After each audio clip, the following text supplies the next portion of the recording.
Bonjour et bienvenue pour une pastille intitulée « Changer ou pas, telle n'est pas la question ».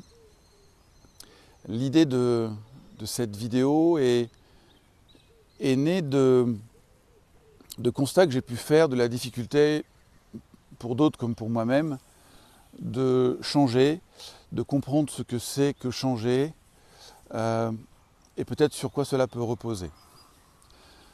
Mon observation, c'est que parfois nous avons des personnes qui vont être dans l'hyper-changement, quitte à s'oublier, se perdre, et d'autres qui vont être coincés dans ne rien changer, je suis comme ça. Peut-être aussi par peur de se perdre si elle faisait autrement. Bouddha disait, la seule chose qui est permanente, c'est le changement.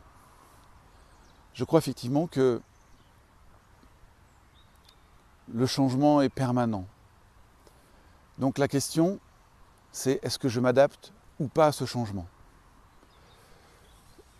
Et je dirais même, est-ce que je m'adapte volontairement ou pas à ce changement? Et donc, tout doucement, nous pouvons glisser vers les notions d'adaptation. Qu'est-ce que s'adapter? S'adapter, c'est choisir un comportement qui me convient et qui peut vous convenir à vous aussi. Et c'est comme ça que nous allons créer de la coopération, parce que dans ce changement vers lequel je vais, j'y trouve mon compte et je m'assure que vous y trouviez le vôtre aussi. Par rapport à cette définition du changement, nous allons voir deux extrêmes. Un qui va être la suradaptation. Qu'est-ce que c'est que la suradaptation? C'est quand je vais choisir un comportement qui vous convienne à vous, mais qui ne me convient pas à moi.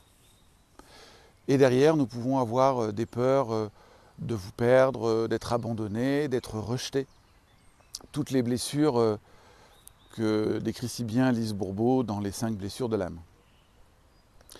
Et donc là, je me perds et je vais vivre une vie qui est celle que vous voulez, puisque je mets en place tous les comportements qui vous conviennent. Je m'oublie dans ce comportement-là. Certains peuvent imaginer qu'ils font ça par amour. Pour moi, il n'y a pas d'amour dans le fait de se perdre et dans le fait de faire quelque chose qui ne puisse pas être bon pour les deux.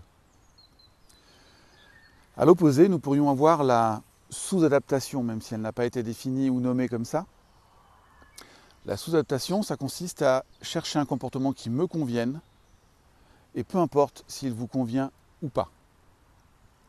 Donc cela peut donner des personnes rigides, contrôlantes, coincées, et d'une certaine manière, le sous-adapté peut faire une très belle relation avec un suradapté.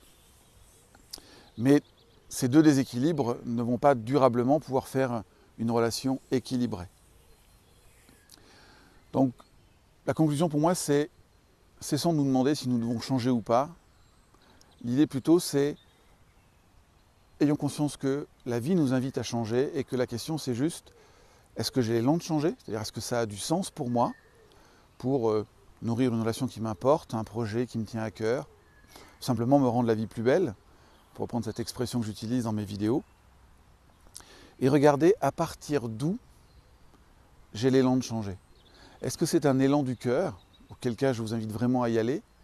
Est-ce que c'est quelque chose plutôt de la tête en termes de je dois le faire, c'est une obligation? Peut-être que là ça vaut le coup d'aller retrouver le sens et l'élan. Ou est-ce que c'est plutôt au niveau du ventre? Est-ce que j'ai peur de perdre ce que j'ai si je ne change pas? Est-ce que j'ai peur de me perdre si je change? Est-ce que je suis mu par la colère ou par la jubilation? Auquel cas, ça vaut le coup d'aller regarder ce qu'il y a derrière et revenir dans le cœur. Quel est mon élan? Vers quoi j'ai envie d'aller? Je vous souhaite de trouver votre élan du changement pour vous rendre la vie plus belle. À très bientôt. Au revoir.